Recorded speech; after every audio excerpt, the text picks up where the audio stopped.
Fala galera, beleza? Professor Igor Fernandes passando na área para mais um Geobaritando no nosso eGeocraft. Geobaritando de hoje é extremamente especial. Nesse vídeo aqui você vai ter uma grande quantidade de exercícios, de questões, naquele formato de game show para tirar todas as suas dúvidas sobre esses assuntos aqui, ó. Assuntos importantíssimos que caem muito em provas, caem muito em vestibulares por aí afora, beleza? Aqui no vídeo de hoje a gente vai estar trabalhando, ó, movimentos migratórios, conceitos urbanos, urbanização, características de um processo de urbanização, problemas urbanos, impactos ambientais. Ou seja, é um Geobaritando mais do que especial, beleza? Vamos nessa, sem mais delongas, aquecendo os motores. Eu sempre falo para você pegar um papel, pegar uma caneta para anotar tudo que a gente vai estar trabalhando aqui, além das perguntas, além dos gabaritos, discutir, pensar nos principais assuntos envolvendo todos esses conteúdos, beleza?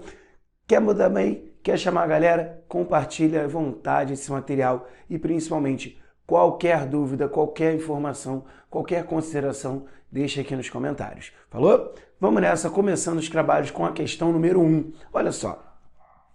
A aversão à cultura dos imigrantes e seus descendentes, damos o nome de. Então repara, eu tenho aqui um cartaz, uma ovelhinha branca aqui, falando, ó, não, dizemos não ao quê? À imigração.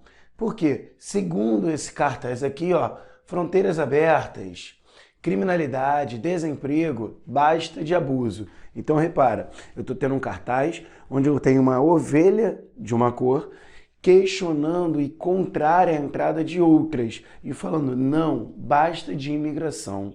Qual é o nome que eu dou para isso? Quando eu associo, por exemplo, o imigrante ao desemprego, à violência, à precarização dos serviços, essa prática de discriminação, de aversão contrária à presença do imigrante, que infelizmente é muito comum no continente europeu, por exemplo, americano também, nós chamamos de, letra A aversão à cultura do imigrante, nós chamamos de imigração. Letra B, a aversão a essa cultura do imigrante nós chamamos de apartheid. Letra C, essa aversão nós chamamos de segregação. Ou letra D, nós chamamos de xenofobia. E aí, quando eu tenho um ataque, uma discriminação, um preconceito contra os imigrantes, nesse caso aqui, ó, um cartaz encontrado em Portugal, eu chamo esse processo, essa prática de letra D, xenofobia, beleza? Imigração, de jeito nenhum. Imigração é um processo caracterizado pela entrada de uma pessoa em um determinado país, em um determinado território.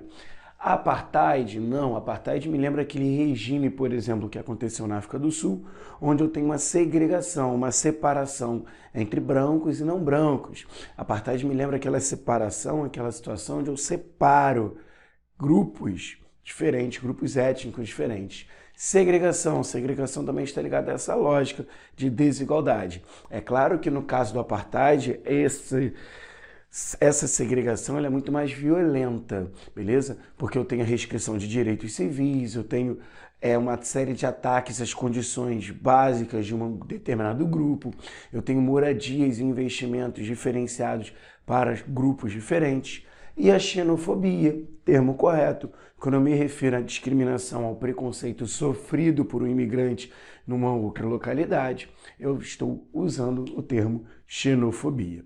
Beleza? Tranquilo? Questão número 2. As medidas capazes de suprir as necessidades da geração atual, sem comprometer a capacidade de atender as gerações futuras, não esgotando os recursos naturais nesse futuro, chamamos de. Então, quando eu tenho a necessidade, medidas que garantem ações para gerações futuras, quando eu desenvolvo, pensando no desenvolvimento futuro, respeitando os limites da natureza, eu chamo essas medidas de aquecimento global, eu chamo essas medidas de efeito estufa, eu chamo de desenvolvimento sustentável, ou chamo de blocos econômicos. Então, esse desenvolvimento econômico que considera a capacidade atual e deixando condições para o desenvolvimento da geração futura, eu chamo de desenvolvimento sustentável. A sustentabilidade está ligada a essa lógica de um uso consciente, equilibrado, que permita a existência de uma vida futura. Não é aquecimento global, professor, tem aqui uma imagem que mostra essa situação. Não, o aquecimento global ele vai ser visto como uma intensificação do efeito estufa. É um processo que está ligado a ações antrópicas, como o consumo de combustíveis fósseis, a emissão de dióxido de carbono, do metano. Então, não. Efeito estufa? Também não. Efeito estufa é aquele fenômeno natural, é aquela capacidade que a atmosfera tem de manter o nosso planeta aquecido. Tudo bem? Blocos econômicos? Não, blocos econômicos a gente vai estar ligado a atividades econômicas quando eu tenho um conjunto de países que se reúnem, que se juntam com o objetivo de desenvolvimento econômico integrado, quando os países buscam um crescimento econômico em comum. Dentre as opções, aquela que dialoga com o desenvolvimento atual, pensando num desenvolvimento futuro para as gerações futuras. Eu, por exemplo, o desenvolvimento da minha geração, pensando nos meus netos, nos meus bisnetos, se eu vier a ter, eu vou chamar de desenvolvimento sustentável. Beleza? Tranquilo? Difícil? Então vamos nessa, próxima questão. Urbanização acelerada e direcionada em muitos momentos para um número reduzido de cidades, gerando a chamada... Então esse bonequinho aqui ele é clássico, ele já apareceu em outro Geobaritando que eu vou botar aqui, ó, porque eu também já fiz Geobaritando com outros assuntos parecidos, de urbanização, de migração. Mas olha só, quando eu tenho uma grande concentração de serviços, de comércios, de pessoas, quando eu tenho uma rede urbana concentrada em poucas cidades, quando eu tenho um inchaço populacional, eu chamo esse processo de rede urbana, letra A, macrocefalia urbana, letra B, violência urbana, letra C, ou desconcentração urbana. Então, quando eu tenho um inchaço de comércios, serviços, pessoas numa determinada localidade ou num pequeno grupo de cidades, eu chamo isso de... E aí? E o bonequinho ajuda, essa é a ideia. A imagem, o texto, sempre serve para te ajudar. Nesse caso, eu estou falando da macrocefalia urbana. Tudo bem? Igor, o que seria rede urbana? Rede urbana é um conjunto de áreas urbanas, de cidades que estão conectadas, que se relacionam, que estão integradas a partir do fluxo de pessoas, de comércios, de redes de transportes. Então, por exemplo, eu moro numa cidade, o Rio de Janeiro, mas eu trabalho, vamos supor, numa outra cidade dentro do estado do Rio de Janeiro, como eu já trabalhei antes, chamada Santo Antônio de Pádua. Então esse meu deslocamento casa-trabalho e o deslocamento de milhares de pessoas entre cidades diferentes faz com que eu tenha o quê? Uma conexão entre esses pontos, uma rede urbana, ok? Lembrando que não é só o deslocamento de pessoas, produtos também, serviços também. Os alimentos que eu estou consumindo aqui no Rio de Janeiro não necessariamente foram produzidos aqui. Podem ser produzidos em outras cidades de outros estados ou até mesmo dentro do estado do Rio de Janeiro. E como que eles chegam até aqui? A partir de meios de transporte, dos fluxos de mercadorias. Tudo bem? Violência urbana. A violência urbana está ligada àqueles atos, aquelas situações em que eu tenho que um risco de vida ou a sensação da insegurança, uma série de ataques, por exemplo, assaltos, furtos, dentre outras atividades, conflitos que você encontra no espaço urbano por motivos diversos, disputa de moradia, disputas de pontos de comércio, uma série de outros fatores. Desconcentração urbana. Como que eu posso imaginar uma desconcentração urbana? Eu estou tentando associar, que às vezes eu crio algumas alternativas que não necessariamente se aplicam, mas eu imagino uma desconcentração industrial que vai influenciar um processo de crescimento de cidades em outras áreas. Então, no Brasil, por exemplo, você tem um fenômeno da desmetropolização, a partir do final do século XX. Aí vamos imaginar uma série de indústrias que saem desses grandes centros urbanos que estão inchados, com muitas pessoas, com muitos serviços, mas com uma precarização desses serviços, com uma dificuldade na mobilidade urbana, de deslocar produtos, pessoas dentro dessas grandes cidades, então as atividades industriais começam a se desconcentrar, tudo bem? Então vou ter uma série de indústrias que vão para o interior, ou que vão para o interior desses estados, ou para o interior do país. O que vai acontecer? Quando eu tenho uma desconcentração industrial, uma deseconomia de aglomeração, nessas áreas onde eu estou recebendo esses novos investimentos, eu posso estar provocando um cenário propício à urbanização mais intensa. Então, vou ter um crescimento populacional nessas novas áreas urbanas que estão se tornando cada vez mais dinâmicas. Dessa forma, eu vou estar pensando o quê? Numa desconcentração urbana, beleza? Lembrando, a urbanização brasileira, ela tem ali as suas primeiras cidades, ela se inicia de uma forma mais concentrada no litoral, a partir de funções que estão ligadas, por exemplo, à lógica colonial. Então, as primeiras cidades brasileiras vão começando o quê? Pelo litoral. E a partir do desenvolvimento econômico, de novas atividades, dos ciclos econômicos, eu vou percebendo que é uma ocupação de outras áreas, do interior, por exemplo, ok? Então, eu ainda tenho uma forte concentração populacional de serviços, negócios no litoral brasileiro, beleza? Mas como essa questão fala sobre inchaço populacional, uma concentração de serviços e atividades em poucas cidades, eu estou me referindo à macrocefalia urbana. Tudo bem? Beleza? Próxima questão. O processo de urbanização contribui para diversos problemas ambientais, dentre os quais não podemos citar. Então, olha, quando eu penso na urbanização, nesse crescimento, que na questão brasileira geralmente ocorre de maneira desordenada, grande parte das áreas urbanas brasileiras vão se estruturando de forma desordenada, eu penso que eu também tenho aí um aumento dos impactos ambientais. Qual desses impactos ambientais eu não considero nesse processo de urbanização? Letra A, não ocorre desmatamento de florestas. Letra B, não ocorre a poluição dos canais fluviais. Igor, o que são os canais fluviais? É só você lembrar dos rios, tudo bem? Lembra? Erosão fluvial, erosão provocada pelo rio, canal fluvial, são os grandes canais que eu encontro nas áreas urbanas, são os rios. Não posso considerar a contaminação do ar por automóveis, ou não vou considerar, não vou citar a ampliação da cobertura vegetal. E aí, qual dessas opções não corresponde ao impacto ambiental que está ligado à urbanização? Letra D. Beleza? Eu não vou ter como consequência de uma urbanização desordenada ou até mesmo ordenada que é a ampliação da cobertura vegetal. Beleza? Ah, Igor, mas na minha cidade construíram um pequeno parque de uma área de lazer com algumas mudas, com algumas árvores ali.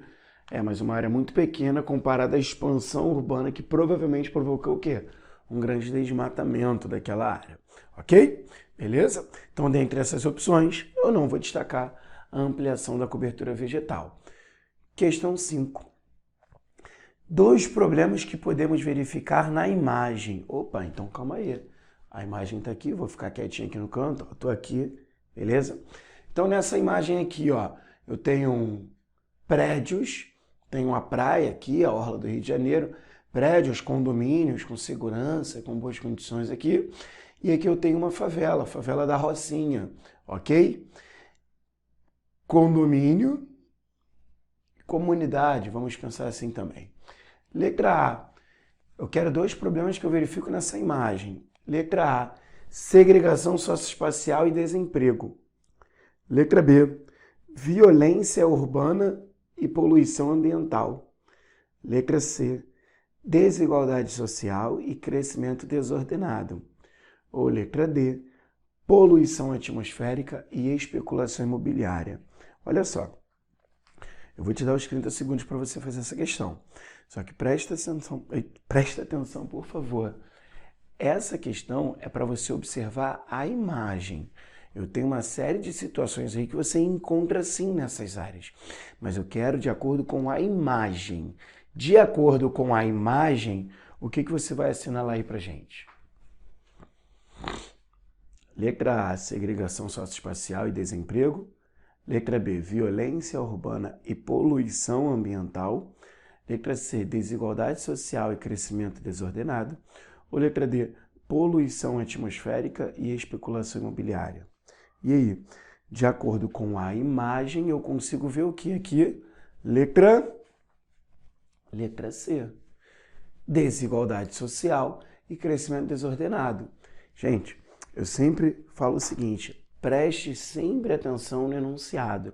Eu aconselho a você a usar um marca-texto, se possível, se o colégio permitir, se a instituição que você está fazendo a avaliação permitir. Ou não pode usar marca-texto, pega o seu lápis, o lápis que você está fazendo a prova, a caneta que você está fazendo a prova, e marca no enunciado o que está sendo solicitado.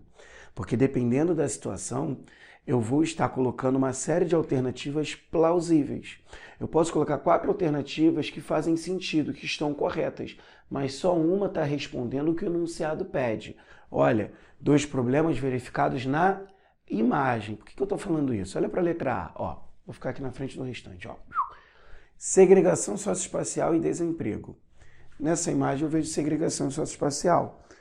E você aprendeu que nessas áreas aqui eu também tenho, muitas vezes, um grande número de desempregados. Só que a imagem está mostrando isso. Eu estou tendo alguém aqui numa fila de emprego, procurando emprego em condições... Não.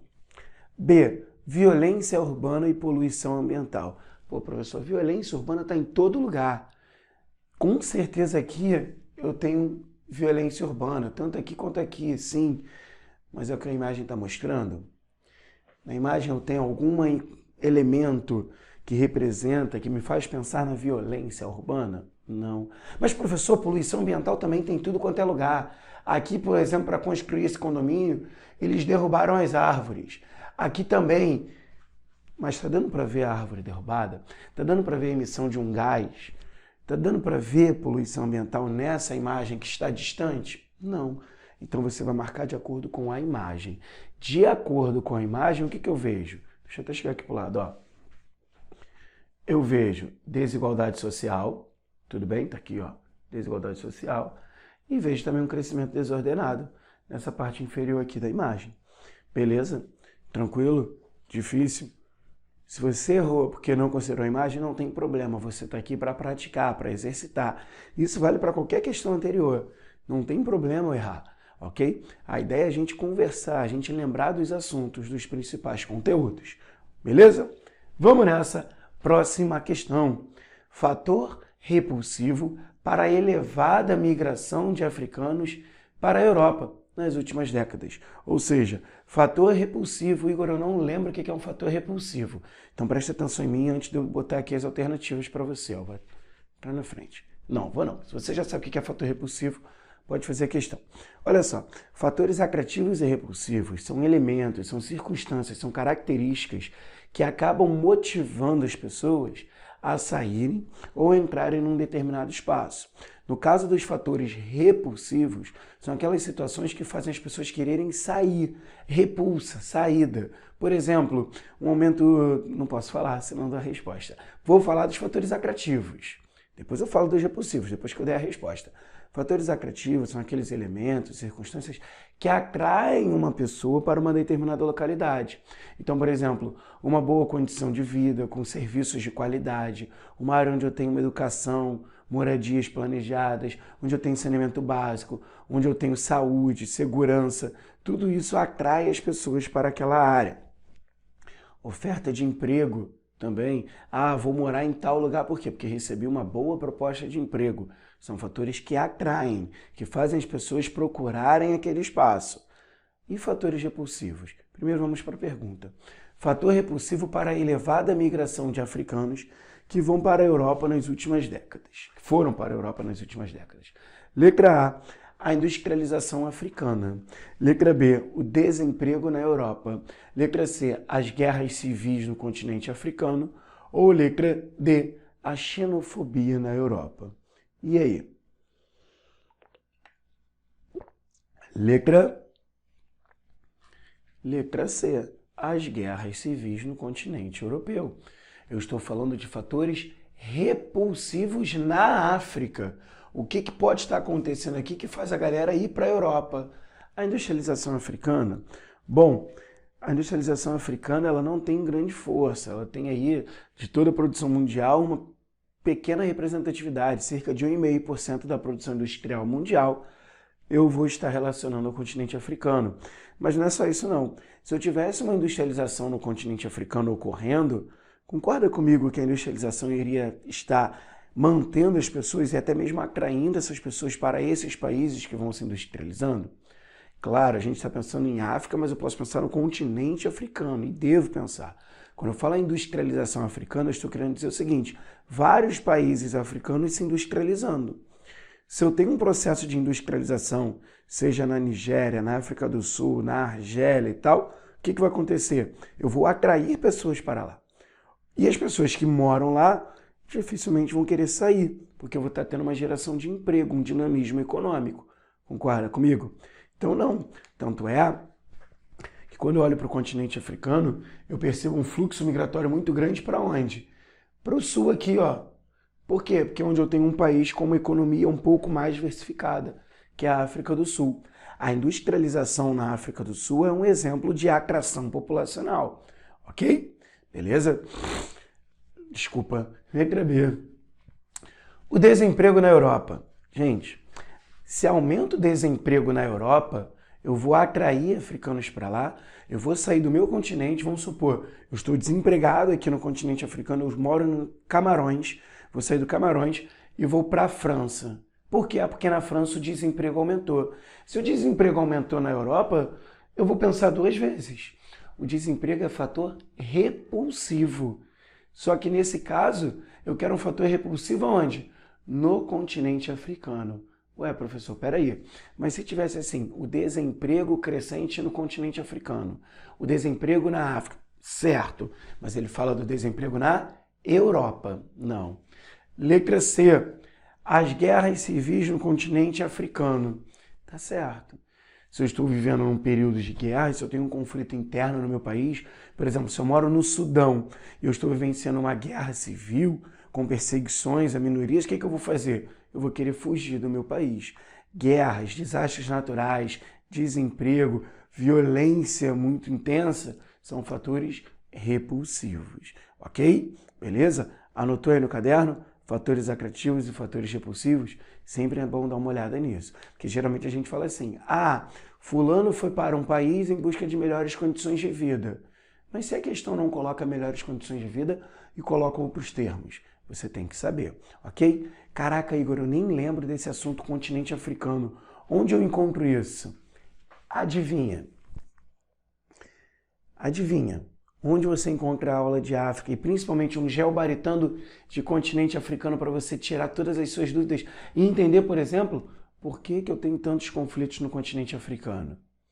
Aqui no Geocraft. Vou deixar aqui, ó, eu sempre erro. Vou deixar aqui um cardzinho para quando acabar esse geobaritando, ou se você quiser ir lá agora e depois voltar, poder conferir um geobaritando só sobre o continente africano que eu preparei. Beleza? Tranquilo? Vamos nessa. A xenofobia na Europa é um fator repulsivo do continente africano? Não. Novamente, a xenofobia seria um fator repulsivo na Europa. E vamos lá, eu vou querer sair do meu local, do meu país, para ir para outro país onde a xenofobia aumenta? Não, vou pensar duas vezes.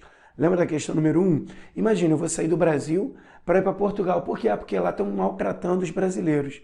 Não faz muito sentido. A xenofobia, ela é um fator repulsivo, beleza? E nesse caso eu estou falando de um fator repulsivo do continente africano, ok? Beleza? Um fator repulsivo para elevar a migração de africanos que vão para a Europa. Dúvidas? Tranquilo? Tranquilo e calmo? Vamos para a próxima. Corresponde ao encontro ou junção entre duas ou mais cidades, em virtude de seu crescimento horizontal. Em geral, esse processo dá origem à formação de regiões metropolitanas. O trecho e a imagem aqui, ó, apresentam a definição de mobilidade urbana, conurbação, gentrificação ou segregação socioespacial. Vamos para o texto, ó. corresponde ao encontro ou junção entre duas ou mais cidades. Olha para a imagem. Quando eu tenho duas ou mais cidades, duas ou mais áreas urbanas que se encontram e eu não consigo diferenciá-las, eu tenho um crescimento horizontal, então tem aumento no número de casas, prédios e a paisagem fica extremamente integrada. Eu não consigo diferenciar, por exemplo, o que é Belo Horizonte e o que é Contagem.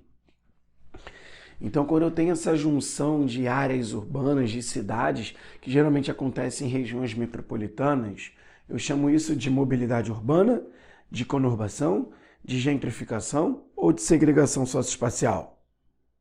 Letra B, conurbação. Esse processo de encontro, junção entre duas áreas urbanas, quando eu não as diferencio, conurbação.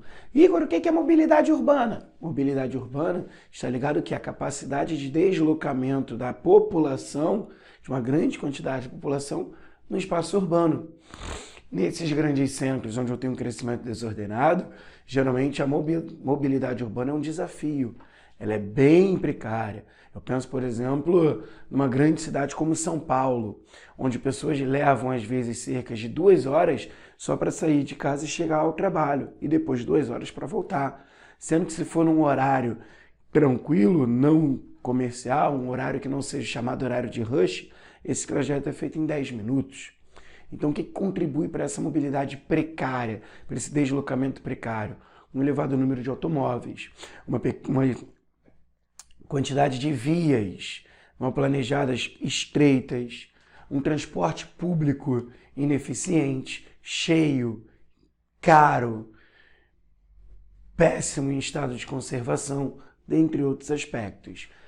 Não seria a gentrificação? Não, a gentrificação se caracteriza como um processo de transformação do espaço, de enobrecimento do espaço. Um gentleman, por exemplo. Então, quando um processo de valorização de uma área a partir de investimentos. Claro que quando eu falo valorização, eu estou pensando numa perspectiva de mercado. Então, tem novos empreendimentos, uma área antiga que recebe ações como um aparato de segurança, como empreendimentos, uma nova iluminação, um novo zoneamento ali naquela área, que vai fazer com que eu tenha uma mudança também do perfil social. Então, por exemplo, em algumas cidades como aqui no Rio de Janeiro, a região portuária do Rio de Janeiro, que do ponto de vista do mercado econômico, capitalista, ela tinha uma função ali, mas ela não tinha uma importância econômica, ela era decadente, porque eu tinha armazéns abandonados, eu tinha uma série de estruturas decadentes, uma precarização da iluminação, dentre outros problemas. Ela recebeu uma série de investimentos por conta das Olimpíadas que ocorreram na cidade do Rio de Janeiro, e eu tive uma grande transformação. Que investimentos? Novo meio de transporte ali, que é o VLT, a criação de um bonde, né, elétrico passando pela área. Eu tenho uma arborização, eu tenho novos estabelecimentos comerciais, tem um museu sendo construído, toda uma organização paisagística também, estética, para atrair turistas. E aí o armazém vira, por exemplo, um ateliê, aquela antiga fábrica vira um centro cultural, dentre outros aspectos. Então, quando eu tenho uma mudança nessa estrutura urbana, nessa área, eu posso estar falando de uma etapa de gentrificação. E aqui a segregação socioespacial. Mas repara, eu falei que não consigo ver a diferença entre essas áreas. Segregação socioespacial eu consigo observar. Eu tenho grupos, classes sociais diferentes numa mesma área, no mesmo espaço, como aquela questão anterior que eu mostrei a Rocinha e o São Conrado. Beleza? Tranquilo? Próxima questão. O deslocamento diário de pessoas de um local a outro para trabalho ou estudo, por exemplo, recebe o nome de migração. Então, quando eu tenho um deslocamento diário, constante, entre pessoas que saem de casa e vão para o trabalho, no final do dia ou da manhã, saem do trabalho e voltam para casa, eu chamo de migração definitiva, eu chamo de migração sazonal, eu chamo de migração pendular ou eu chamo de êxodo rural. E aí, esse movimento em que a galera pega um trem, por exemplo, e se desloca de casa para o trabalho, trabalho para casa, eu chamo de migração pendular. É só você lembrar da ideia do pêndulo, ok? Eu saio de casa, vou para o trabalho, saio do trabalho, vou para casa. Qual é a palavra-chave para você não esquecer e matar quando tiver matar essa questão quando estiver falando de movimentos migratórios? Vou até marcar aqui na tela, ó. A palavra-chave é essa aqui, ó. Deslocamento diário. Também pode aparecer assim, deslocamento cotidiano, tudo bem? Por quê? Porque o que faz você considerar, caracterizar como migração pendular é esse ir e voltar constante, beleza? Existem vários tipos de migrações, a partir de vários critérios. Você pode falar, por exemplo, de êxodo rural, saída do campo para a cidade. Você pode falar do êxodo urbano, saída da cidade, para o campo. Você pode falar do movimento de migração, tá aqui, ó, deixa eu ajeitar aqui, ó. Migração sazonal, que é quando eu tenho o quê? Um deslocamento temporário, mas com um tempo maior para o retorno, motivado por questões climáticas ou trabalhistas. Ah, eu moro numa cidade A, vou trabalhar na colheita numa cidade C, e depois de 3 meses eu volto. Eu vou, sabendo que 3 meses depois eu volto. Migração sazonal, também posso trabalhar com o termo migração transhumância, beleza? Então, assim, aqui no Geocraft você encontra muitas aulas, muito conteúdo sobre movimentos migratórios. Tem geobaritando só de movimentos migratórios. Tem aulas com quadro branco, onde eu defino cada tipo de migração. Tem aulas também onde você encontra vários fluxos migratórios. Então, se você está com dúvidas sobre essa situação, sobre esse conteúdo, seja bem-vindo. Aqui é o lugar que você tira as suas dúvidas sobre movimentos migratórios. Beleza? Então, nesse caso aqui, como eu falo de movimento diário, constante, eu chamo de migração pendular. Foi? Beleza? Se você chegou até aqui, por favor, se não for pedir muito, deixa um like aí. E se você tiver que ir lá, tá com dúvida, foi lá na aula que eu botei de movimentos migratórios, ou foi lá no Geobaritano por causa desse vídeo, bota lá nos comentários. Caí aqui de paraquedas. Vim por conta do Geobaritano Plus. Por quê? Só para ver se funciona essa lógica de um indicar o outro, beleza? Agora o mais importante, não saia daí não, porque tem muita coisa. Olha só. Levando em consideração a importância que a água possui para o desenvolvimento da sociedade atual, podemos concluir que a imagem abaixo representa o conceito de Igor, eu não estou conseguindo ver a imagem. Olha só. Aqui eu tenho o seguinte, ó. 1 quilo de açúcar. Para fazer 1 quilo de açúcar, eu gasto 3.400 litros de água. Que isso? Para fazer um hambúrguer, em média, eu gasto 2.400 litros de água. Para fazer, por exemplo, 1 quilo de arroz, eu gasto 3.000 litros de água. Ué, Igor, como assim? Para fazer um hambúrguer, 2.400 litros de água. Eu estou pensando na água que está embutida, que foi utilizada em toda a produção dos elementos que representam aquele hambúrguer. Por exemplo, o pão não surge assim, ó, pá, tipo o filme Tá Chovendo Hambúrguer. O pão não é assim, quero pão, puf, caiu o pão. Você tem que cultivar, você tem os ingredientes, você tem o trigo, você usa a água para cultivar esses elementos para transformar depois em pão. E até mesmo na transformação você usa água. Mas não é só o pão no hambúrguer. Tem a carne. E aí? Como que você vai produzir a carne de hambúrguer? Naquela maquininha lá que cai dando... Cai o hambúrguer? É genial aquela cena do filme Tá Chovendo Hambúrguer, quando ele tá conversando com o pai dele, cai um bife. Um bife já mal passado, suculento. Não é assim, né? Você tem que ter o quê? A criação animal, a produção da carne. E nesse processo de criação você tem também o consumo de água. Então, em todas as etapas de produção, sejam elas quais forem, você tem consumo de água. E aí eu vou falar o seguinte, então que por trás de cada produto que nós consumimos, da roupa que nós vestimos, a comida que consumimos, existe muita água inserida ali. Quando eu penso nessa forma, eu estou falando de desenvolvimento sustentável, planejamento verde, água virtual ou aquecimento global. Então, quando eu penso na quantidade de água que está embutida nesses produtos, como mostra a imagem, eu estou falando de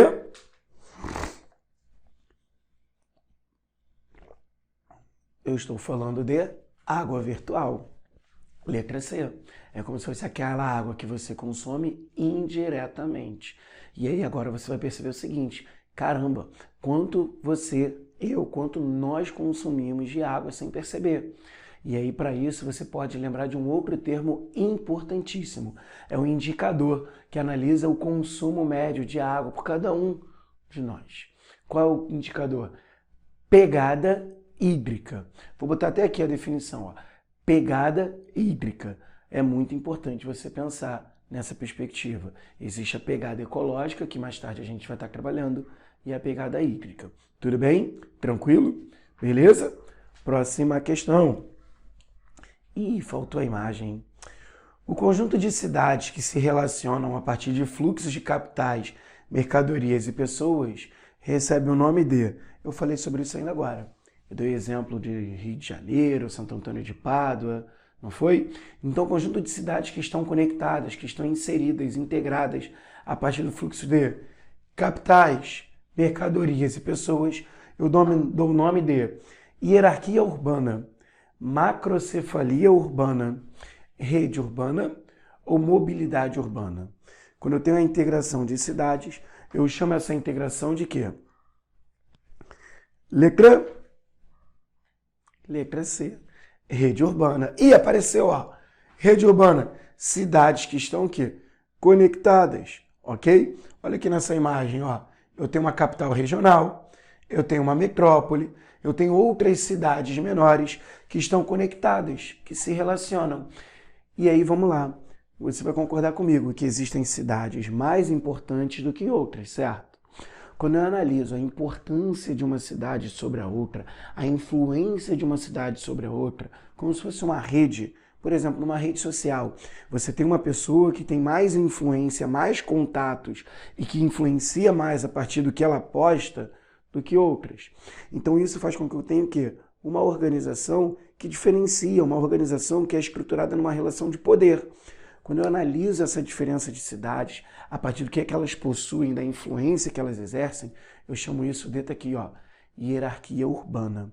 Então, pensou em hierarquia urbana, você pensa em diferença de cidades. Cidades que são importantes para o mundo.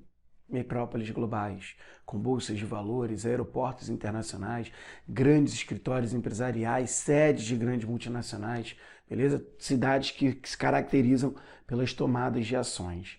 Posso ter aquelas cidades que comandam um país, que movimentam a economia de um país, com as principais empresas nacionais, com os principais aeroportos, centros de pesquisas, universidades, os melhores equipamentos urbanos, os melhores serviços. Por exemplo, no caso brasileiro, quais são as duas grandes metrópoles nacionais? São Paulo e Rio de Janeiro. Igor, quer dizer que se eu moro, por exemplo, em João Pessoa, eu tenho que ir até São Paulo para poder fazer uma faculdade? Claro que não. Você vai ter equipamentos urbanos, fixos, serviços em outras cidades também. E aí você tem também cidades que exercem influência nas vizinhas, as metrópoles. E aí você tem, além das metrópoles nacionais, as metrópoles regionais. Beleza? Posso estar falando de Salvador, de Belo Horizonte, de Curitiba. Aí eu começo a perceber também que existem centros regionais, centros locais. Então a diferença entre essas cidades, a partir dos equipamentos urbanos, dos comércios e serviços que possuem, faz com que eu chegue à lógica da hierarquia urbana. Macrocefalia urbana a gente já falou. É quando eu tenho o quê? Uma aglomeração, um inchaço populacional, mas também de comércios, serviços numa rede urbana em poucas cidades. Então, se eu imagino uma rede urbana como um corpo, é como se eu estivesse concentrando todas aquelas atividades num único centro de comando, numa única cidade ou em pouquíssimas cidades.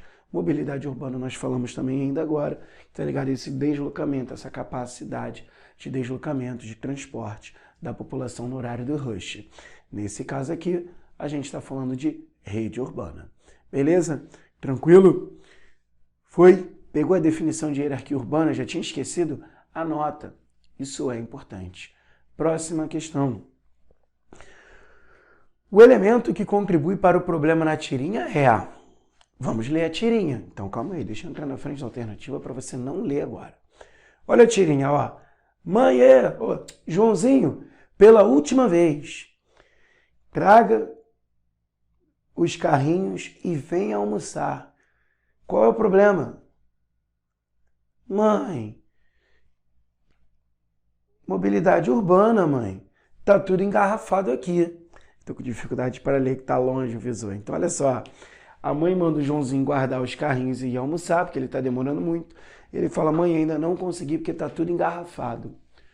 Qual é o problema que está sendo destacado aqui? É mobilidade urbana. Agora a pergunta é, o elemento que contribui para o problema.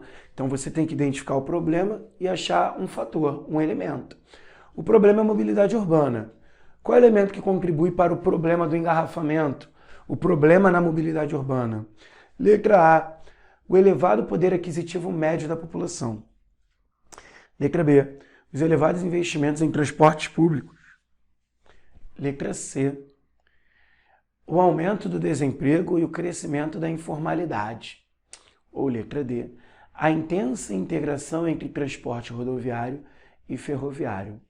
E aí, o que você marcaria? Essa questão é um pouquinho difícil.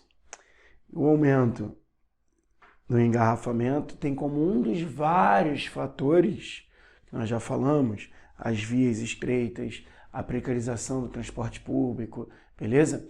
Tem também o quê? O aumento do desemprego e o crescimento da informalidade. Eu sempre penso num cenário atual, e nós já falamos sobre isso num outro vídeo, sobre a dificuldade que as pessoas muitas vezes encontram atualmente de se inserir no mercado de trabalho.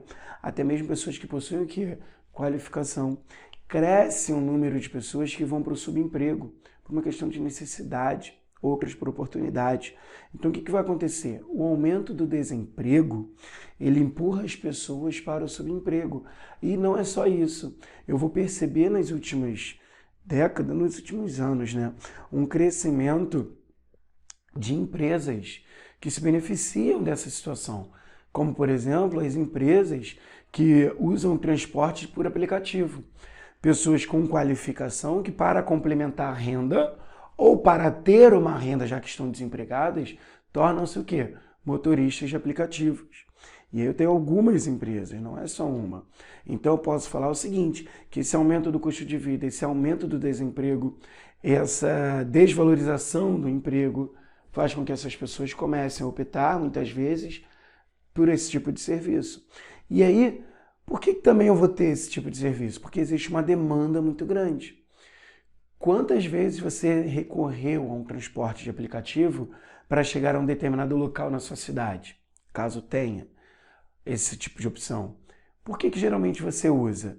Ou porque você precisa se deslocar num trajeto muito curto, e aí você tem um transporte mais flexível, que é o modal rodoviário, ali você vai de automóvel, você consegue entrar pelas ruas, ou pela questão do tempo, você chega mais rápido indo num carro, numa moto de aplicativo do que pegando um ônibus, ou pelo conforto.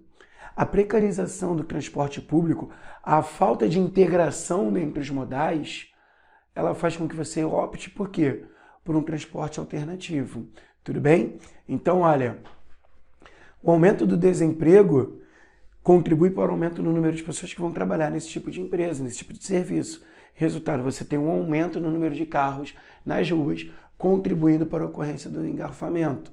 Mas, por que não há elevado poder aquisitivo médio da população? Porque eu não posso determinar o seguinte, todo mundo que aumenta o seu poder aquisitivo vai optar por andar de carro.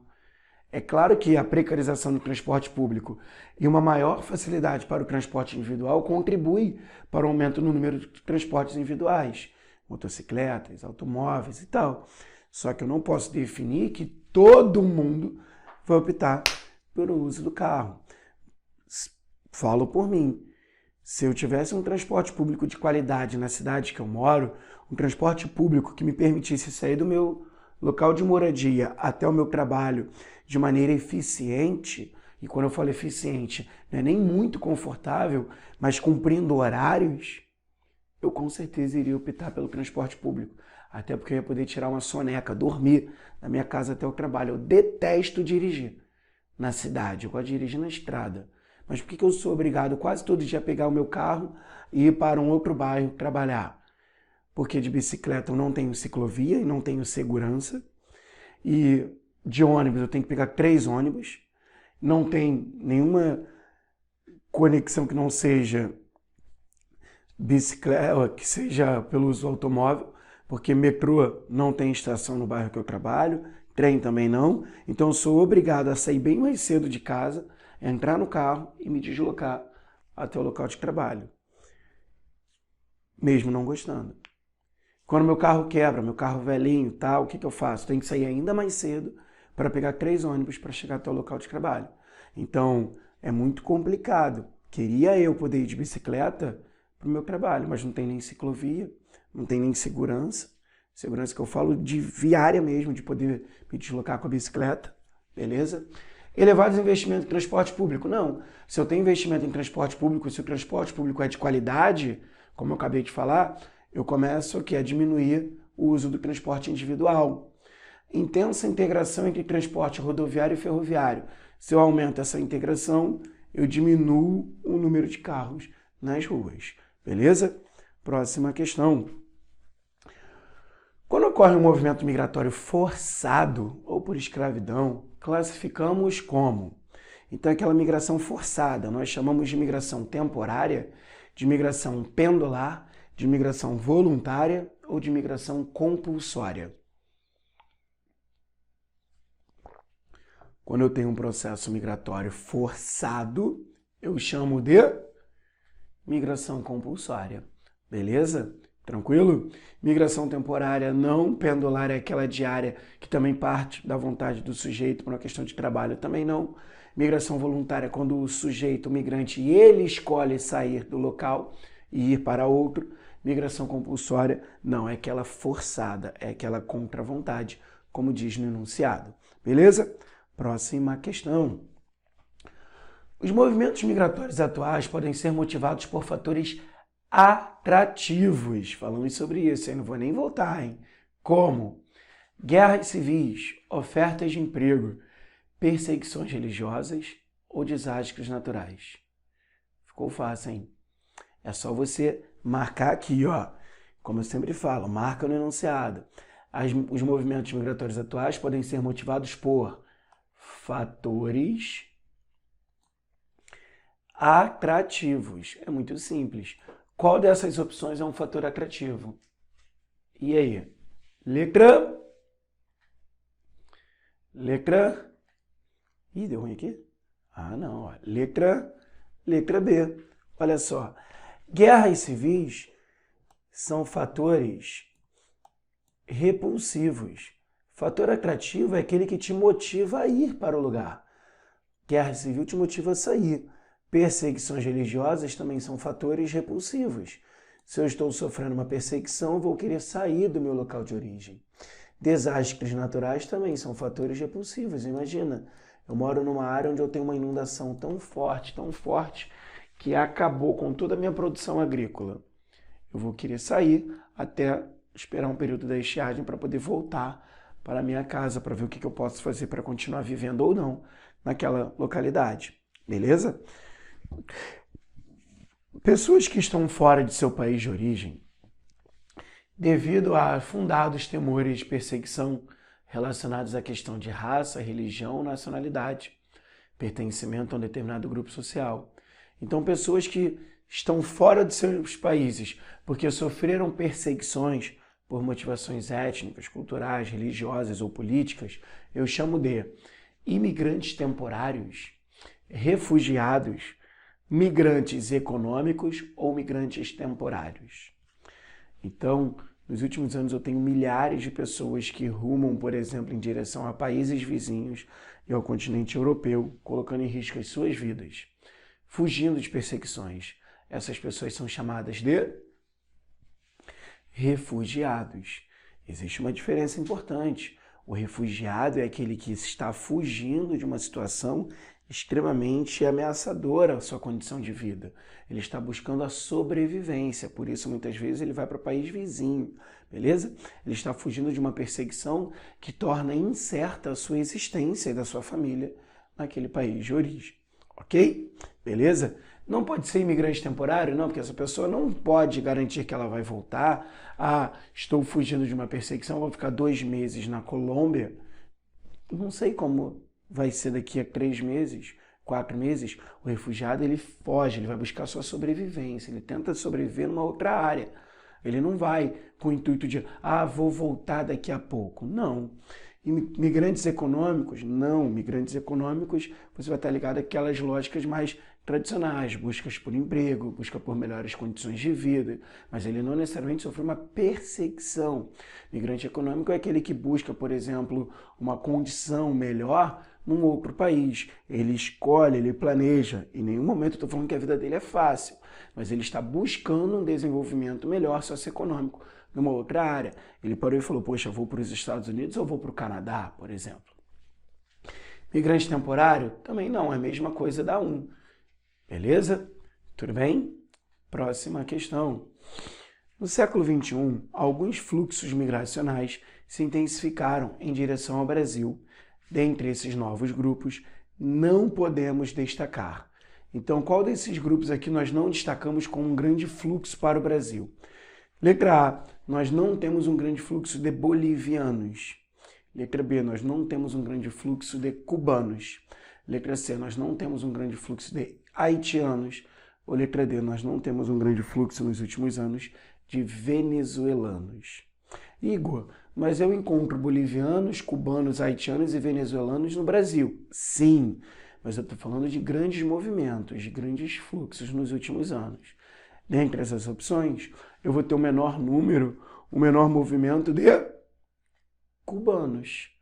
Bolivianos, eu tenho muitos bolivianos que vão vir para o Brasil, sobretudo para a região sudeste do país, muitos que trabalham em atividades informais ou formais, infelizmente, são até explorados em condições de trabalho.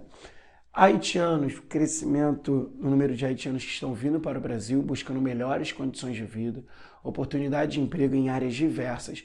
Por quê? Porque eu estou falando de um país extremamente pobre, marcado pela violência, é o país mais pobre da América, beleza? Então, muitos haitianos que estão vindo para o Brasil nos últimos anos e muitos venezuelanos também. Em função da situação da crise econômica e política da Venezuela, muitos venezuelanos estão vindo pelo norte do país tentando sobrevivência e muitas vezes tentando um emprego também aqui no território brasileiro. Beleza? Tudo bem? Tranquilo?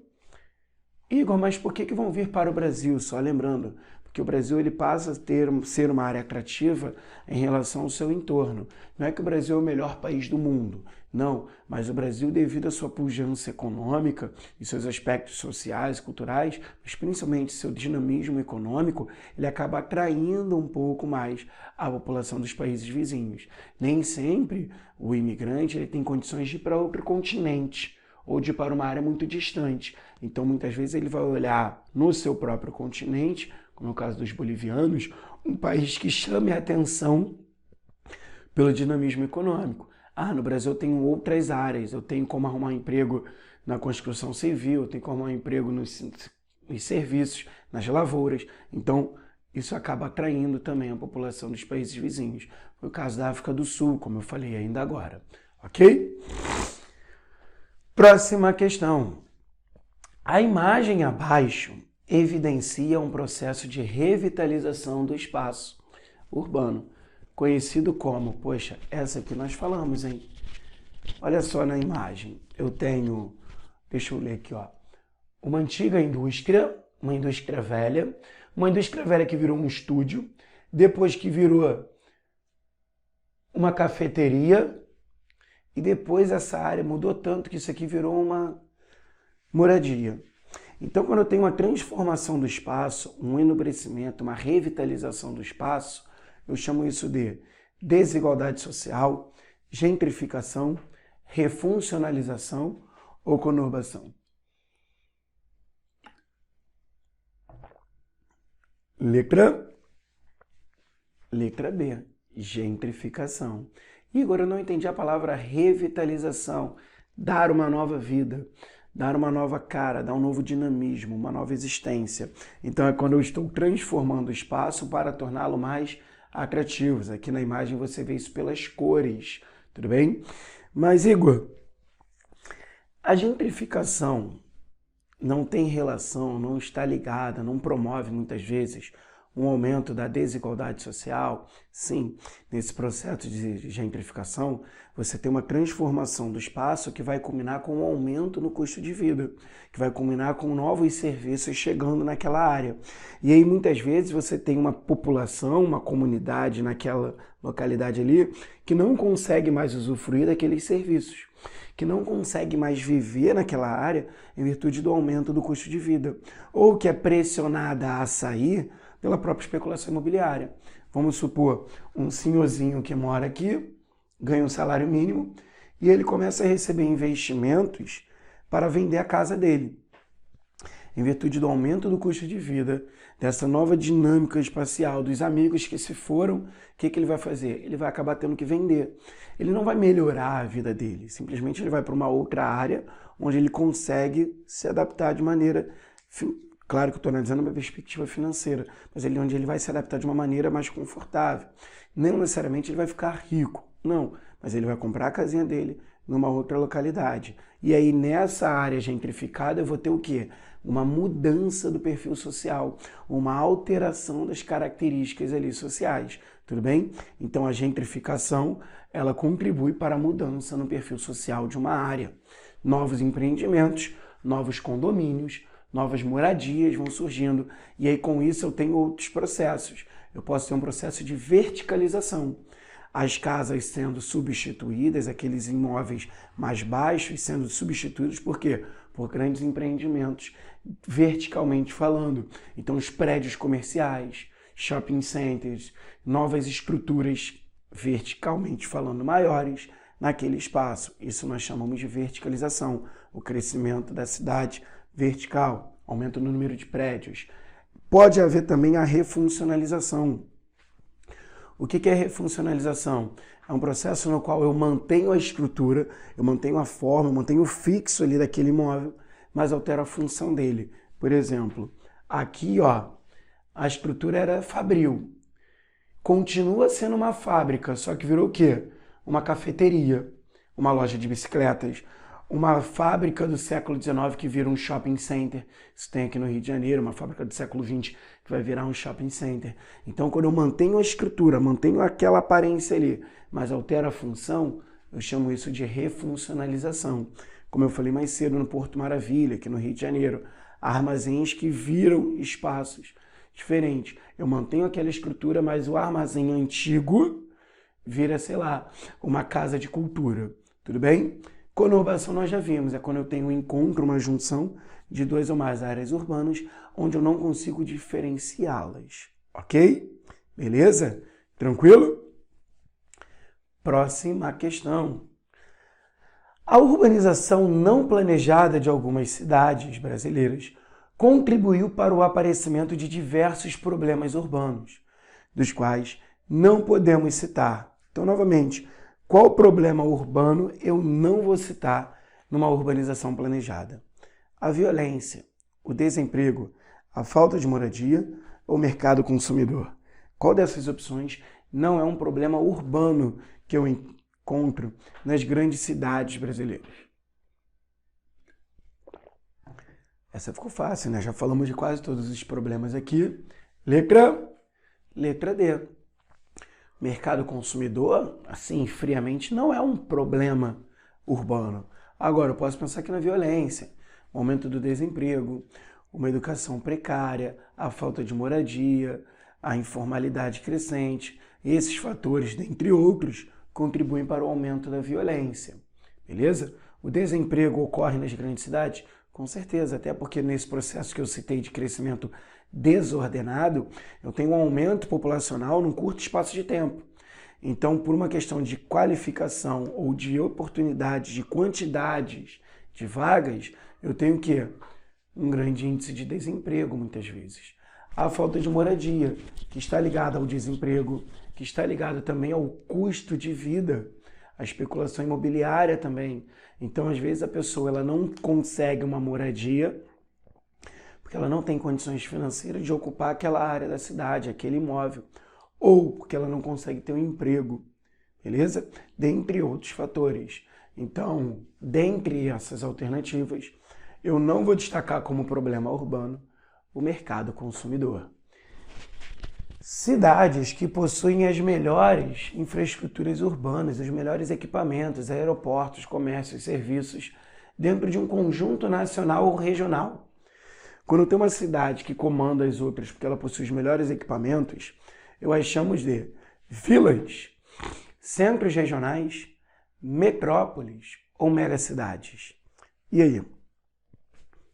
Letra, hoje já falamos sobre isso aí. Letra C, metrópoles.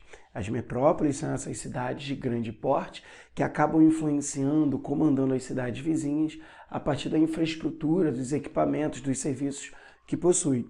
Igor, o que é megacidade que eu não lembro? Bota aqui, ó. Megacidade. Eu estou analisando um critério quantitativo. São cidades que apresentam o quê? Grandes aglomerações urbanas. São cidades com mais de 10 milhões de habitantes. É diferente de megalópole. Megalópole, eu estou falando do quê? De um processo de junção, de conurbação de duas ou mais metrópoles. Megacidade não. Eu estou falando do quê? De uma área com grande ocupação, com grande número de pessoas vivendo naquela região, onde eu tenho mais de 10 milhões de habitantes. Ok? Beleza. Ao analisarmos a rede urbana brasileira, percebemos uma influência maior de São Paulo e Rio de Janeiro sobre as demais cidades do país e na economia mundial. Então, São Paulo e Rio de Janeiro apresentam importância na economia mundial. Olha o enunciado, hein? Além de comandarem o Brasil, são importantes na economia mundial. Nesse caso, essas cidades são caracterizadas, são classificadas como cidades globais, metrópoles nacionais, centros regionais ou centros locais. E aí? São Paulo e Rio de Janeiro são conhecidas como cidades globais, metrópoles nacionais, centros regionais ou centros locais. De acordo com o texto, uma influência que São Paulo e Rio de Janeiro exercem sobre as cidades do país. Então, São Paulo e Rio de Janeiro comandam o Brasil. Sendo assim, eu já posso ignorar centro regional e centro local. São cidades de grande porte. E aí? São metrópoles nacionais ou cidades globais? Letra A. São cidades globais. Olha só o enunciado, ó. E exercem uma forte influência na economia mundial. Então, São Paulo e Rio de Janeiro, além de serem metrópoles nacionais, são cidades globais. Também podem ser chamadas de metrópoles globais. Beleza? Tranquilo? Por que, Igor? Como eu falei, bolsas de valores, sedes de empresas multinacionais, um forte dinamismo, um forte fluxo de pessoas, de mercadorias, uma influência no âmbito global. Ok? Beleza? Próxima questão. Dentre as opções abaixo, assinale aquela que contribui, deixa eu riscar aqui, ó, para a violência. Não podemos considerar. Deixa eu ajeitar isso aqui. Dentre as opções abaixo, qual não contribui para a violência? Bem melhor, né? Dei molinho na hora de editar isso aqui. Letra A precariedade do ensino público não contribui para a violência. Letra B, a falta de programas de oportunidades para jovens não contribui com a violência. Isso aqui é uma cena do filme Cidade de Deus. Letra C, o desemprego em massa tem nada a ver com violência. Ou letra D, a poluição ambiental não contribui para a violência. Na verdade, todas aqui contribuem. Mas qual é que menos contribui? Letra D. A poluição ambiental é o fator que menos contribui com a violência aqui. Igor, pode contribuir? Pode. A falta de saneamento básico, despertar no sujeito um sentimento de que ele não está tendo direito à cidade, que ele é excluído, um sentimento ruim e tal, mas dentre as opções, a poluição ambiental não influencia na violência urbana como a precarização do ensino, que vai contribuir para o aumento do desemprego, a falta de opção de lazer, a falta de oportunidade, o desemprego em si. Esses fatores são cruciais para você combater a violência urbana. Então, posso falar que eu vou combater, que eu vou resolver, que eu vou resolver a violência de uma cidade apenas com enfrentamento? Não. além das políticas de segurança pública que estão ligadas ao enfrentamento, eu tenho que pensar em quê? Em outras situações, beleza? Eu tenho que pensar na educação, eu tenho que pensar na saúde, eu tenho que pensar no transporte de qualidade, eu tenho que melhorar a vida também no contexto social para também combater a violência. A violência não é só uma questão de querer ou não realizar uma ação. Ela está ligada a vários fatores, beleza? Que você precisa resolver. Próxima questão. Com base na imagem abaixo, podemos afirmar que duas ações contribuem para a ocorrência das enchentes nas áreas urbanas. Quais são? Então, por que eu tenho tantas enchentes nas cidades? Mas ele fala o seguinte, com base na imagem abaixo. Olha só, eu tenho uma área com uma grande quantidade de árvores e eu percebo o seguinte, de 80% a 90% dessa área florestal, a água infiltra. Cerca de 10% a 20% escoa.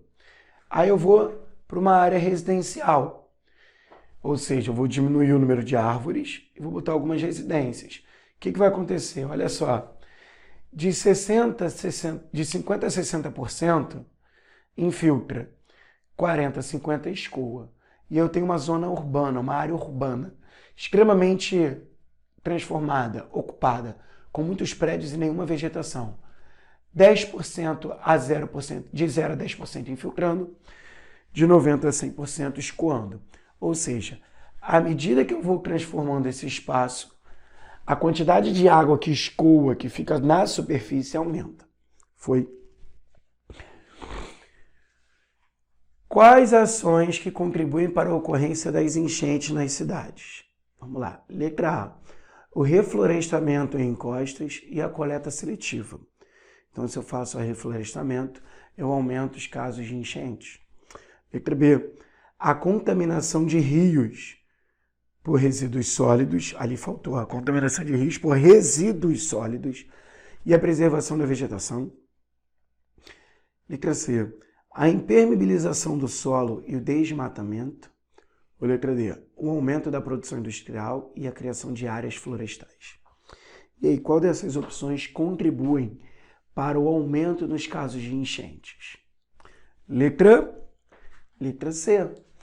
A impermeabilização do solo, o asfaltamento, que vai impedir o aumento da infiltração dessa água.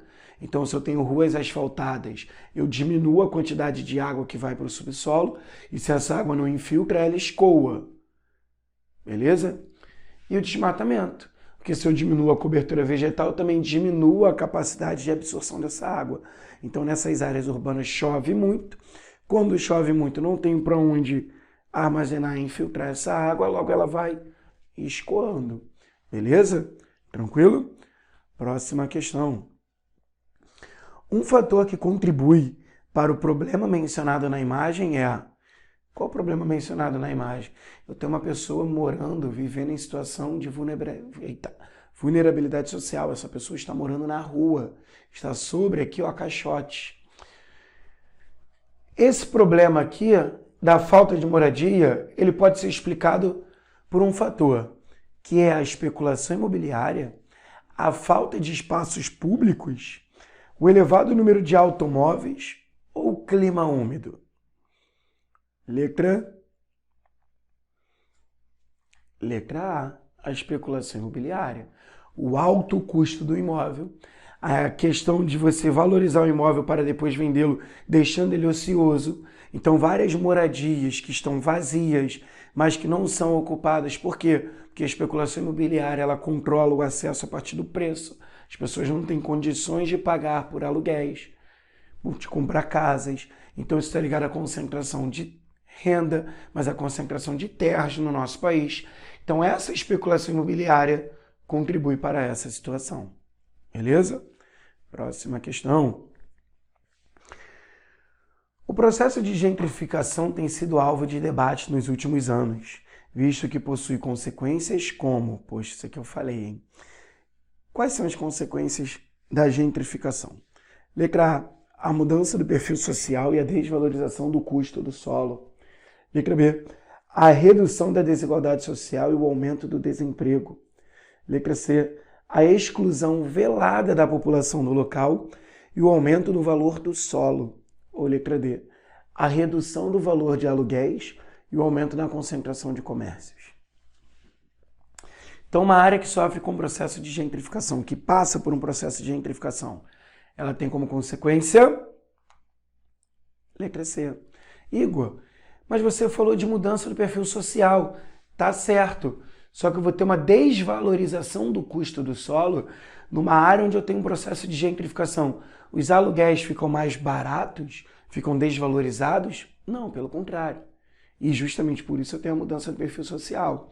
Letra B, a redução da desigualdade social. Eu falei pelo contrário. Eu tenho que um aumento da desigualdade social, até porque esse acesso a essa área fica mais difícil. A redução do valor de aluguéis é aumento. E o aumento da concentração de comércios poderia até ser. Agora, o aumento no valor dos aluguéis. Beleza? Tranquilo? Então vamos para a próxima. Assinale um fator que não contribuiu para a urbanização brasileira. Urbanização, você vai entender como aquele processo onde eu tenho um crescimento da população urbana num ritmo superior ao da população rural. É só você lembrar que alguns fatores motivam esse crescimento da população nas áreas urbanas. Estou falando de urbanização brasileira. O que não contribuiu para o aumento da população nas áreas urbanas? Letra A, a mecanização do campo. Letra B, a industrialização do país. Letra C, a concentração fundiária. Ou letra D, o clima tropical. Qual desses fatores não tem nada a ver com esse crescimento populacional na área urbana? Letra D, o clima tropical. Até porque, Rio de Janeiro, um espaço rural e espaço urbano, dependendo da proximidade, o clima é praticamente o mesmo. Eu vou estar saindo do espaço rural e indo para o espaço urbano, buscando o quê? Emprego, buscando serviços de qualidade, buscando uma moradia, buscando uma educação, ou seja, buscando melhores condições de vida. Então, tem que pensar no êxodo rural, muitas vezes. Agora, o que está ligado a esse processo de crescimento populacional da área urbana? A mecanização do campo, por exemplo. Tanto é que com a mecanização do campo, sobretudo com a Revolução Verde, a partir da década de 70, eu vou ter o quê? Uma grande saída de pessoas do campo, principalmente de cidades no interior do país, das grandes lavouras, região centro-oeste, por exemplo, para as áreas urbanas. Por quê? Porque com a mecanização do campo, eu vou ter a substituição da mão de obra, o desemprego estrutural. Eu vou ter a mecanização do campo contribuindo para o aumento do desemprego no campo, expulsando, motivando as pessoas o quê? A irem para outras cidades. No caso brasileiro, no primeiro momento, uma concentração no litoral, mas a partir também dos anos 70, 80, eu vou ter o quê? Um crescimento de cidades no interior, uma industrialização no interior, que vai ganhando força. Então essas pessoas começam também a migrar para outras cidades. Não é por acaso que eu tenho predomínio de população urbana no Brasil, ou seja, mais da metade da população brasileira vivendo em áreas urbanas a partir da década de 70. Tudo bem? Industrialização brasileira contribui pra caramba, porque eu vou buscar, principalmente num primeiro momento, áreas que estão se industrializando, porque vão estar gerando emprego. Concentração fundiária contribui? Sim, o Brasil é marcado por uma estrutura fundiária desigual. Muita terra nas mãos de poucos. Se eu não tenho uma propriedade, se eu não tenho terra no campo, eu vou migrar para a cidade para tentar minimamente ter uma moradia, ter um emprego, uma vida um pouco melhor. Ok? Questão 25. A palavra migração vem do latim migratio, que significa ir de um lugar para outro. Pensando nesse assunto, quando nos referimos à chegada de pessoas em um país, chamamos de. Então, aquelas pessoas que chegam num país, italianos que vieram para o Brasil, brasileiros que foram para os Estados Unidos. Quando uma pessoa entra num país, ela é chamada de imigrante, emigrante, migrante apenas ou refugiado. Essa pessoa, basicamente eu estou analisando só o movimento de entrada, eu vou chamar de imigrante. Professor, mas não pode ser um refugiado? Pode, mas aí eu tenho que analisar o quê? O contexto que fez ela sair do seu país de origem.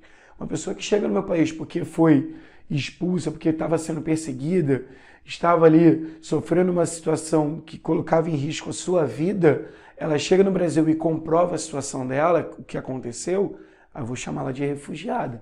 Mas eu só estou olhando para a pessoa que está desembarcando, que está entrando aqui, imigrante. Tudo bem?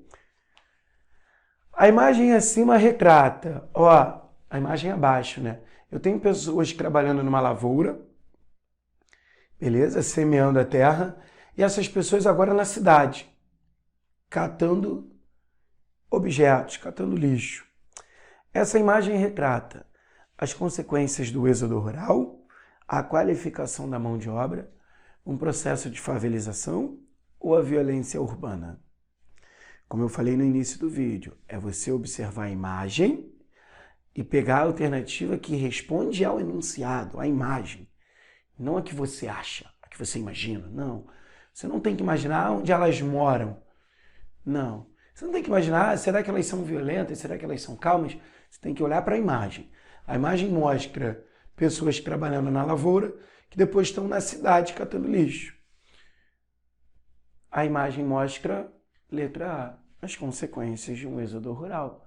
Consequências que podem ocorrer aqui, ó. Beleza? Tudo bem? Tranquilo? Próxima questão. A utilização de mão de obra africana no Brasil colonial, mão de obra que foi escravizada, trazida do continente africano, como mostra a imagem, é caracterizada como migração voluntária, migração forçada, migração temporária ou migração controlada. Deixa eu molhar a palavra enquanto você escolhe aí a sua alternativa, até porque essa é bem tranquila. Letra B, migração forçada. Ok? Beleza? Quer dar uma pausa? Dá uma pausa aí. Quer saber um pouquinho mais sobre a história do nosso país, sobre esse processo? Tem também vídeo aqui de formação no território brasileiro. Vale muito a pena. Mas vamos nessa.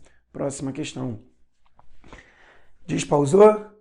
A saída da população do campo com destino à cidade recebe o nome de êxodo rural, êxodo urbano, migração de transumância ou migração pendular. E quando eu tenho um fluxo de pessoas que saem do campo e vão para a cidade, eu chamo isso de... Essa é fácil, hein? Essa eu não vou dar 30 segundos, não. Essa aqui eu vou dar 5 segundos. Migração do campo com destino à cidade, já falamos várias vezes, é conhecido como êxodo rural. A dica é saída, êxodo. Saída do campo e ida para a cidade, êxodo rural. Beleza? Saída da cidade e ida para o campo, êxodo urbano. Próxima questão. A emigração não é provocada pelo... Então, olha, eu tenho pessoas emigrando. Claro que eu tenho pessoas correndo. Mas qual fator não influencia na emigração? Letra A, o crescimento econômico. Letra B, as guerras civis. Letra C, as perseguições religiosas. Ou letra D, o aumento do desemprego. E aí? A emigração, o que é emigração? Saída de um local com destino a outro. O que não influencia a saída? Letra A. Se está havendo um crescimento econômico, se uma área está crescendo economicamente, está se industrializando, as pessoas vão querer sair em menor quantidade. O crescimento econômico motiva você a querer ficar ou a querer entrar num determinado espaço. Guerras civis motivam a saída. Perseguições religiosas também. Desemprego também. Essas 3 opções são fatores repulsivos. Essa primeira é um fator atrativo. Tudo bem? Tranquilo? Próxima questão. A urbanização brasileira ocorreu de maneira mais intensa. Ih, falei sobre isso, hein? Letra A, no início do século XX, com o fim da escravidão. Letra B, com o início da política de substituição de importações. Letra C, em meados do século XX, com a interiorização do Brasil. Ou letra D, a partir da década de 1990, com o neoliberalismo no Brasil. E aí? Olha aqui para o gráfico. População urbana é essa área mais escura, população rural é a amarelinha aqui. Então, laranja e amarelo. O que está acontecendo com a população urbana? Ela está crescendo Ó, 1940, 1950, 1950, 60, 1970, 80, 90, 2000. Gente, olha para o gráfico. Quando que eu substituo? Quando que a população urbana passa a ser predominante? Em 1970. A urbanização brasileira passa a ser mais intensa. Ela é mais intensa a partir daqui, ó. No início do século XX, nem está aparecendo no gráfico. Não. B. Com o início da política de substituição de importações, Getúlio Vargas? Não, seria um pouquinho antes. Ah, Igor, mas São Paulo, Rio de Janeiro, não cresceram muito no início do século XX, final do século XIX, eu não tenho surto industrial brasileiro, eu não tenho a industrialização com as indústrias de base do Getúlio Vargas? Sim, mas eu estou falando aqui numa perspectiva de Brasil, de rede urbana brasileira. Então, uma perspectiva nacional é a partir de quando? De meados do século XX. Opa, calma aí. Tá errado aqui, ó. Deixa eu ajeitar, ó. Letra C. Meados do século XX, com a interiorização do Brasil. Ignora esse gabarito, vou até entrar na frente dele, ó. Letra C é meados do século XX. Beleza? Tava faltando eu dar um mole no gabarito. Peço desculpas. Letra C. C, ó. Para você, em meados do século XX, ok? Não é uma característica da urbanização brasileira. Quando eu analiso de uma forma geral, eu vou falar o seguinte, a urbanização brasileira, eu voltei porque eu achei que tinha colocado questão 29 e 31. A urbanização brasileira, ela não é tardia, ela não é acelerada, ela não é macrocefálica e ela não é desconcentrada. E aí? Aqui eu tenho, ó, uma imagem com o mapa do Brasil representando as maiores cidades, que mostra uma hierarquia urbana, uma maior concentração urbana onde? No litoral, as principais capitais, as principais atividades nas cidades litorâneas. Mas vamos lá, não é uma característica do processo de urbanização brasileiro. Ela não foi tardia, ela aconteceu lá no século XVI, XVII, XVIII como um todo. Ela não foi acelerada, não foi em pouco tempo que as cidades começaram a ganhar força e crescer. Ela não é macrocefálica, eu tenho uma boa distribuição das cidades em todo o território, ou letra C, ela não é desconcentrada. Letra D. Na verdade, a urbanização brasileira ela é concentrada, de uma forma geral. Eu tenho as principais atividades, as principais cidades e as maiores ocupações aonde? No litoral. É claro, como eu falei na questão anterior, a partir de meados do século XX, eu começo a desconcentrar um pouco as atividades no nosso país. Eu começo a ter um crescimento urbano das cidades pequenas e médias.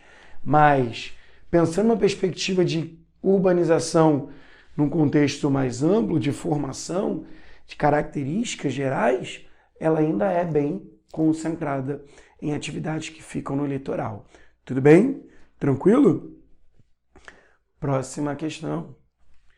O termo imigração consiste no movimento de entrada em um território, no movimento de saída de um território, em um grande número de pessoas saindo de um país, ou no movimento resultante de perseguições religiosas. Essa é muito fácil, né? Imigração é o movimento de entrada em um território. Beleza? Essa questão aqui ficou bem parecida com a anterior que nós fizemos aí. Um fator que não contribuiu para o aumento do êxodo rural, novamente, que está ligado à urbanização. Mecanização do campo, concentração fundiária, industrialização das cidades ou violência urbana?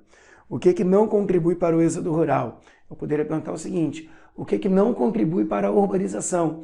Por que eu boto quase a mesma questão com termos diferentes? Porque acontece isso em prova, para você não ficar perdido. Às vezes você fica lá memorizando, tentando lembrar de um assunto, e só porque mudou um termo, uma perspectiva, você erra. E você sabe aquilo.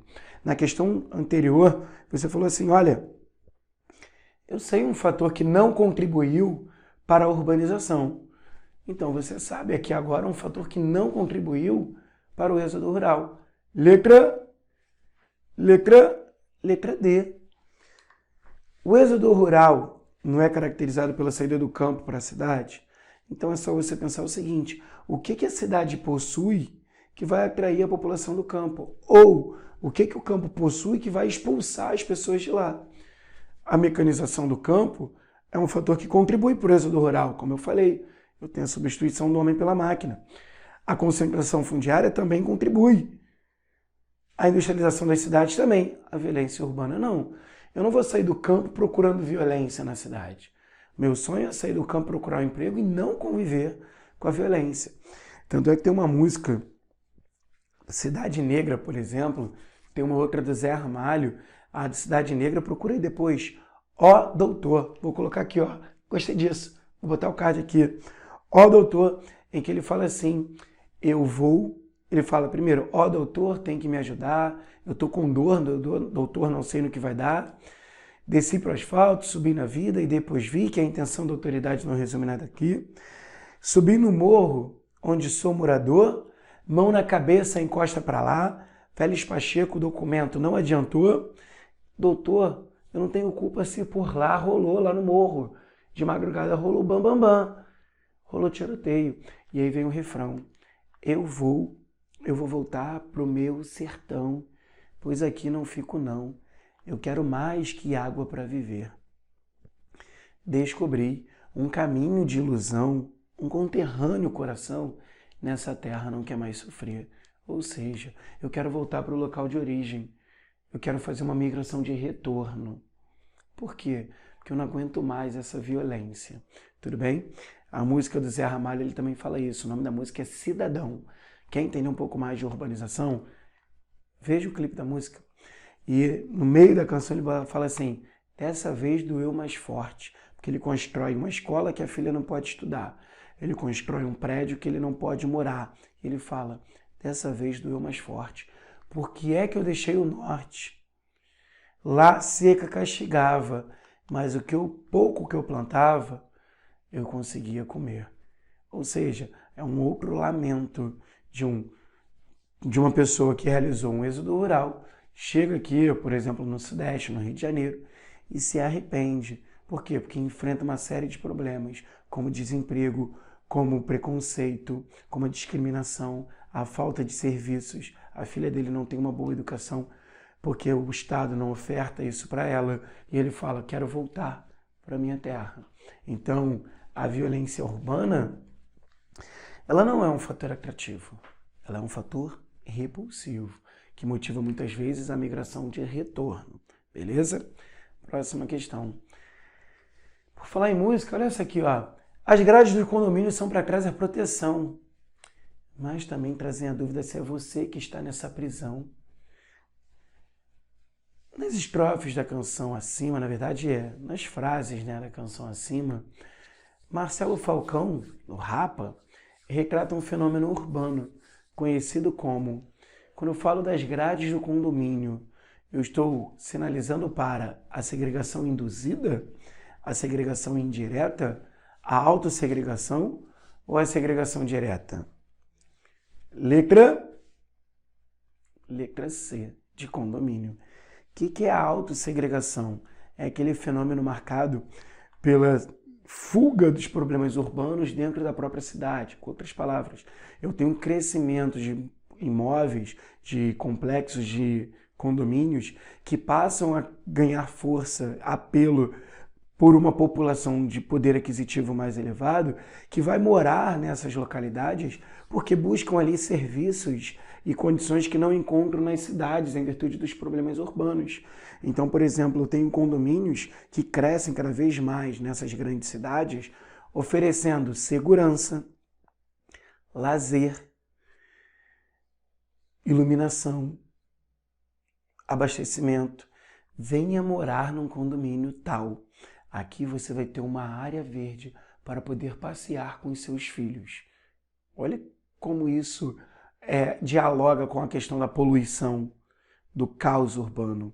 Venha morar nesse condomínio também, porque aqui você terá quadras poliesportivas para o seu filho poder praticar esporte, piscina, cinema, academia, lojas que foram pensadas para o seu bem-estar.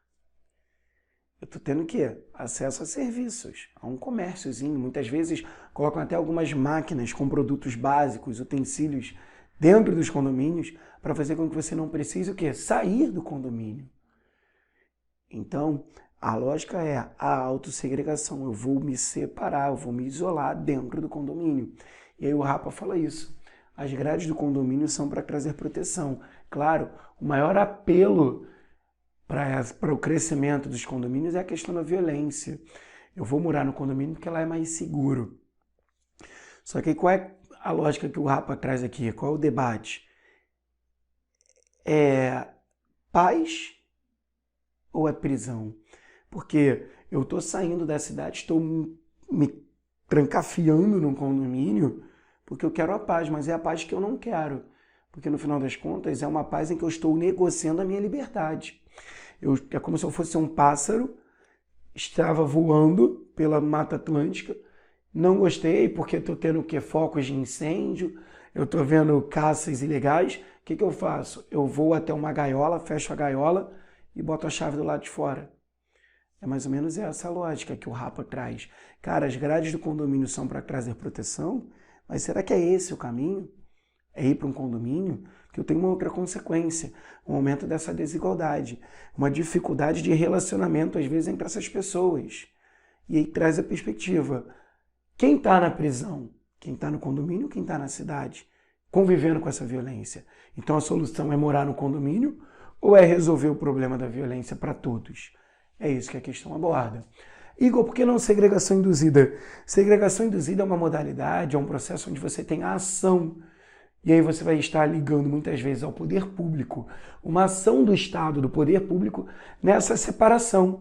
É quando, por exemplo, eu removo famílias de uma determinada localidade e levo essas famílias, deslogo, jogo essas famílias em alguns casos para outras áreas da cidade, removendo as casas, proibindo-as de chegar naquele imóvel. Então, você não vai morar aqui porque está com risco de deslizamento. Mas eu só tenho aqui, não, você vai morar num conjunto habitacional do outro lado da cidade. Ou, infelizmente, meu senhor, vou ter que derrubar a sua casa porque ela está numa área que eu preciso modificar para atrair novos investimentos. Vou demolir esse cortiço em que você mora e vou colocar você numa outra comunidade, ou melhor, num conjunto habitacional lá no interior da cidade. Pode ser assim também. Então, ao longo do tempo, você tem movimentos, muitas vezes, do poder público, removendo pessoas de uma área para outras. E você sabe, essas remoções, na grande maioria das vezes, quase 100% das vezes, ela atinge quem? A população mais pobre, de menor poder aquisitivo.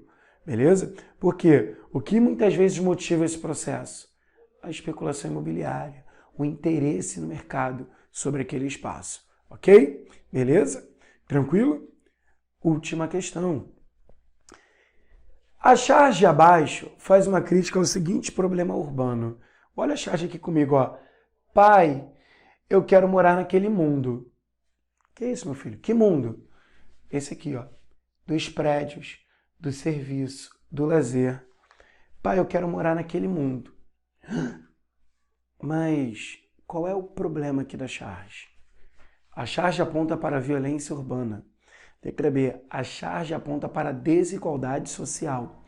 Letra C, a charge aponta para a poluição atmosférica. Ou letra D, a charge aponta para a mobilidade urbana. E aí? Gabarito, a charge aponta para o quê? Para a desigualdade social. Ela não menciona a violência, ela não menciona a poluição do ar, ela não menciona a mobilidade urbana. Beleza? O que ela menciona? A desigualdade. Pai, eu quero morar lá, mas a gente mora aqui. Lá, ó, eu tenho uma estrutura, aqui eu tenho outra. Lá a qualidade de vida é muito elevada, talvez. Aqui não. Beleza? Tudo bem? Por que ele não pode morar lá? Por que ele está questionando o pai dele? Porque ele não tem um poder aquisitivo para morar naquela localidade. Então eu tenho uma segregação socioespacial, uma desigualdade espacial, uma desigualdade social nessa imagem. Beleza? Tranquilo, galera? Tudo bem? Vai mandar bem em geografia? O que achou do Geobaritando aqui? Vou ficando por aqui. Espero que você tenha curtido. Espero que você tenha deixado o like para poder me dar uma moral. Compartilha com a galera. Um grande abraço, um excelente estudo. Valeu!